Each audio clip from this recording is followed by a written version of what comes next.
Hi everyone. I've seen a lot of questions on Facebook groups about how to find the right designer. For me, it's been one of the hardest challenges of starting my own business has been finding someone who can take what's in my mind and put it on a piece of paper where it looks awesome. So I thought to put together a little video from what I've learned both in my 9 to 5 professional life and in my time as an entrepreneur, daunting task of finding a designer. Now, there are many places to go. We have Fiverr, 99 Designs, even Craigslist. But where do you want to start? It really depends on your budget and what you're looking for and what your intention is. If you're trying to get a quick proof of concept, something that you can just slap on a product right away, and you really don't want to spend anything, you can go to a place like Fiverr. There you can pay, say, $5 for a logo in a very specific file format, and they'll usually get it done for you within the first few days. But if you want to have it expedited, so within 24 hours, or you want them to provide you editable design files like Illustrator, Photoshop, and things like that, they will charge you more for it, more than $5, and oftentimes it will take much longer. 99 Designs is a great website that is the next step after Fiverr. I believe the lowest package is $299 for their bronze, and then it goes all the way up to, I believe, $1,100 or $1,200. And the way this is set up, it's a contest. So you post your logo description and what you're looking for on 99 Designs, and designers from across the world will give entries. And you'll look at these entries and you'll say, I like this, I don't like this. And then more and more people will get interested in your contest. They'll see that there are many entries there, and if you are responding to a lot of the entries, providing feedback, rejecting, and things like that, they can all see that. Then more designers will want to come to you. Now, the tricky thing about 99 Designs is if it is an open contest, meaning if designers are able to see what the entries look like, then you'll start to see a lot of the same shapes and directions that people are going for your particular logo. So for instance, if you want a logo of a gorilla and you're not super specific on what you want, and someone just has the gorilla, a logo of a gorilla head, well, a lot of other designers will see that entry and then just start making gorilla heads, even though you may have wanted a full body gorilla, right? So that's kind of one of the drawbacks of doing a contest like this that's open. Now, 99 Designs does allow you to have closed contests, but usually only after you've completed a full contest before. I was able to start on a contest that I got refunded, and after speaking with a representative from 99 Designs, they were able to restart a contest of mine in a closed environment. So our graphic designers weren't able to see what all the entries looked like. So that was really nice for me because I saw what are all the different creative things that people can come up with. Now, another thing to keep in mind is 99 Designs tracks how many refunds you ask for. So if you start a contest and you don't like what you get and you end up asking for your money back, it counts that as a refund that you asked for. Now you get your money back, but designers will see, oh, this person asked for a refund. That they may think, well, this next contest, they might just ask for a refund again. And they're not going to want to spend the work producing samples for you if they don't believe you're actually going to want to pull through the contest all the way. Another trick is the guaranteed prize. So this is basically saying that you are revoking your right to get your money refunded back to you. So you will for sure pick at least one person to win your contest. This will absolutely gain you more entries. And if you call up the 99 Designs customer service people, they're really good about explaining all of this to you, but this is an FYI, so you don't have to do that. Now, again, if you do 99 Designs, make sure you are providing feedback, rejecting designs, and being very active. There's actually a little, I wouldn't say icon, but little status update that designers can see on how long it has been since you last provided feedback to another designer. so they can see, okay, is this person really taking this seriously, or are they backing off? Now, again, if you take away the ability to refund, you run the risk of not using a design that you made. As we all know, we as entrepreneurs make decisions rather quickly sometimes. So we might end up not using the logo. That's exactly what happened to me. We did a platinum contest. So we had $1,000 into this logo that we ended up not using because we changed brand. So you run the risk of that, but you need to weigh the pros and cons. Now, the other thing you can do is put up a post on Craigslist for free as a one-time gig, and you'll start getting all of these submissions of graphic designers in your inbox. Now, you can be very specific in your description on Craigslist saying, please provide a portfolio of previous work or a link to your website, or other types of qualificationary type things, right? Maybe you want someone who just does print as opposed to imagery online. And that's something that you can put in that Craigslist description. Now, for me, the best way, and I have this corny stock photo here, is asking friends and family, do you have any referrals? Referrals are huge when it comes to graphic designers. I found one of the best graphic designers in our area by just asking a friend, hey, do you know any graphic designers? And she says, well, actually, I met someone at this event. I can put you in contact with her. And I did, and she was absolutely phenomenal. So that's always really, really a good idea, to go ask friends and family for referrals. Now, the next thing is make sure you have a creative brief to hand off. Whether you're doing it through Fiverr, 99 Designs actually has an interface that allows you to make a creative brief. But if you want to work with a designer that's outside of a program like that, or someone you get a referral from, make sure you write a creative brief. So what does a creative brief include? It includes your company name, the description of your company and your products. So say you are strollers, you're strollers.com, and you sell baby strollers. Okay, so you can say, I'm strollers.com. We sell strollers, different types of variations and colors for working moms in the city. So that's kind of your description. And then obviously the industry would be something like baby. That might be very obvious, but if you feel like you need to put your industry, put it there. Maybe it's babies, maybe it's automotive, maybe it's children's and games, something like that.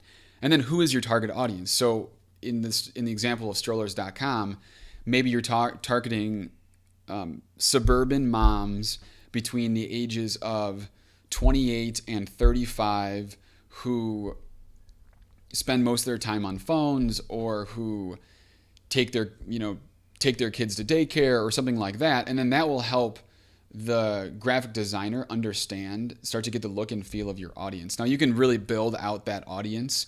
You can make an entire sheet of what your audience looks like. But for the purposes of this, you're really just saying, these are our target audience. So say another audience might be men between the ages of 28 and 35 who go shopping, like going to bars and drinking craft beer, that type of thing. And you say, wow, that's really granular in detail. Well, a lot of designs appeal to a lot of different groups. So having an understanding of your target audience and being able to give your designer just a little idea of what your audience likes are, then that will help, and it'll definitely help them along. The next thing you want to do is color preference. So do you have a primary color or a secondary color? You might have a grouping of colors, and actually providing them the hex values.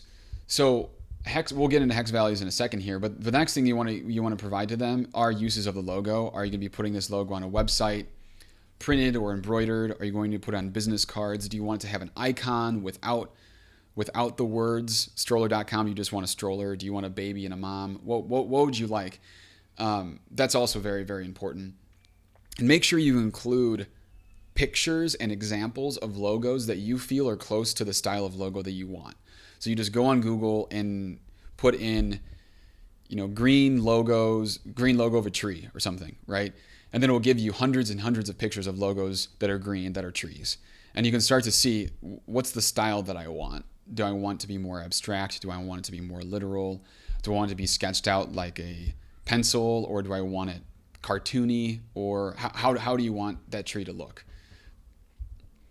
This is where it comes into different types of tools that you can use. Really, I wanted to mention 2 tools that have helped me tremendously. The first is Canva, canva.com. I think their tagline is making creativity accessible around the world or something like this. Very, very easy to use to kind of get your mind looking at colors and different typefaces and different shapes and all of this. Check it out. It's very, very, very useful. I hope to make a couple of videos just describing the uses of Canva, but I wanted just to mention them here real quick. The other tool I like is this right here, Colorzilla. So this is a Chrome extension or a Firefox extension. And a part of this Chrome extension, there's this thing called Color Picker. So when you go up to your browser around here, you'll see that Chrome extension in there. And if you're going and you're looking for logos that you like, and perhaps you see a color, you say, oh, that's the color. I really like that color, but you don't know exactly what color it is. I mean, there are thousands of shades of blue and green and red. So what Color Picker does is it tells you the exact hex value that you can provide to the designer, so there is no loss in translation. It's just a small code with a combination of letters and numbers that will tell the designer exactly what colors that you want. So what Color Picker will do is, if you have an image, say this gray here, you'll hit the Chrome extension, you'll hit Color Picker, and then you just tap whatever part of a picture or of a surface online that you see, and it will show you, okay, this is, X0054 type of thing. And then that's the code that you can provide your graphic designer. Next, this is a really neat website called wordmark.it. So you can put your brand name in here, and then it will come up and populate all of these different fonts with your name, your brand. And you can scroll through and you can see that. Another way to do this is to use Canva. This is what the user interface of Canva looks like once you get into it. It has, and you click text. It has your different types of heading, subheading, body text, and you can put them here, and then you can just start modifying. Okay, you type out my brand, you use that first font, and then you type out my brand again, or you can copy and paste, and then change the font and put them next to each other, and then you can start playing with colors. You can make whole words different colors, or you can just have single letters different colors. But if you have a really large dimension plane on Canva to use, then you can put all of these logos next to each other, and then you can start to see, okay, do I like this one or not like this one, and that type of thing. But very helpful for looking at what you want your logo to look like. Okay, things to remember when working with a designer: the cost varies. The more original it is, the more expensive it is going to be. With my experience on Fiverr, people just love using clip art or totally like stock images and icons that they found online or that they stole online. I mean, you never know. You never know. There are some things you can do in Fiverr to try to make sure that doesn't happen, but it definitely happens. So, the less money you use, the less original it's going to be. The more expensive and the more custom, the more expensive it's going to be. If you're working with, it's one of those things where you get what you pay for. You might be able to find a graphic designer that will charge just a couple $100s for a logo, and they're phenomenal. Shoot me a message and let me know who that person is, because I would love to work with them. It's very, very, very difficult finding good designers for a good price. So just keep that in mind. Project timeline. Make sure you are very specific on when you would like to see a first draft, or at least ask them when will they send a first draft, and then how long it will take them generally to revise after you provide them feedback for the first draft. And ask, how many revisions do I get, and how long are they going to take? It's just really important you're very upfront about that project timeline. Otherwise, they can take forever, or they can put you off. And then at least you have something to point to and say, hey, look, you were late for 3 days here. Can I get some money off, or can you help me work on something else? Make sure you shop around. Don't just stick with one person. You might think that they're the best with the best price and everything like that, but it's very possible that they won't be. And make sure you're very specific with files. JPEG and PNG are very standard photos. Just, if you take a picture on your phone, it might be a JPEG or a PNG. They're not super high resolution, although they can be, but they're not modifiable. You can't throw these into Illustrator and then you can't take a PNG or JPEG, send it to a graphic designer, and expect them to be able to whip something up for you or modify it quickly, because there's a lot of different things that go into creating an image in a computer. So you want to make sure you get these types of files, like a .ai, Illustrator, .psd, Photoshop, so that you can modify your logo yourself if you'd like to, or you can send it to another graphic designer and have them work on it. In either case, you want to get a couple of these file formats. If you get a JPEG right away, you can use that for your website. You can size it differently very easily. So usually I ask for a couple of, one or two of these, and then the design files that they used. InDesign is another program. So you have Illustrator, Photoshop, and InDesign are the Adobe suite of design programs that designers will likely use. So that's all for me. Do me one quick thing and leave me a comment or feedback, etc. I know I went through this super quickly. I kind of wanted to do the 80-20 rule and just do it and get it out. So I apologize when I stuttered a bit or took some spaces. But let me know what you liked, what you didn't like. Let me know what you'd like to hear more of. Feel free to shoot me a message at eric@weathered.com without the E. I am going to be building out a website, but again, 80-20, wanted to get this out, get some content out to you guys. So just email works fine for now. Otherwise, I will talk to you later. Bye-bye now.